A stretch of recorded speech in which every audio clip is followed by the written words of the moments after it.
একটি ছিল ছোট্ট গ্রাম। ওই গ্রামের শেষে ছিল একটি বিশাল তাল গাছ। গ্রামের সবাই বলাবলি করতো ওই গাছে নাকি একটি শাকচুন্নি থাকে। গ্রামের এক দুষ্টু ছেলে গোপাল এইসব কথা বিশ্বাস করতো না। গোপাল ভাবতো, দেখি তাল গাছের নিচে যাই, আমার কি হয়। একদিন গোপাল সেই তাল গাছের নিচে যাবে বলে ঠিক করলো। গোপাল যেই না তাল গাছের নিচে গেল, হঠাৎ উপর থেকে আওয়াজ এলো, এই যে কে তাল গাছের নিচে দাঁড়িয়ে আছো? গোপাল ভয়ে কাঁপতে কাঁপতে বলল, আমি গোপাল। উপর থেকে আবার আওয়াজ, গোপাল তুমি আমার জন্য ফলমূল এনেছো? গোপাল তো অবাক শাকচুন্নির কথা শুনে। গোপাল বলল, না আমি কিছুই আনিনি। শাকচুন্নি রেগে গিয়ে বলল, কালকে আমার জন্য এক ঝুড়ি ফলমূল নিয়ে আসবে। পরের দিন গোপাল এক ঝুড়ি ফল নিয়ে শাকচুন্নির কাছে গেল। এই নাও শাকচুন্নি, তোমার ফল।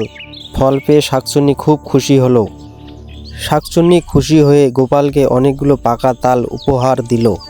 তো বন্ধুরা, কাউকে ভয় পেয়ে লাভ নেই, সবাইকে ভালোবাসতে শিখো, একদিন ঠিক ফল পাবে। এইরকম ভিডিও দেখার জন্য আমাদের চ্যানেলটি অবশ্যই সাবস্ক্রাইব করে রাখো।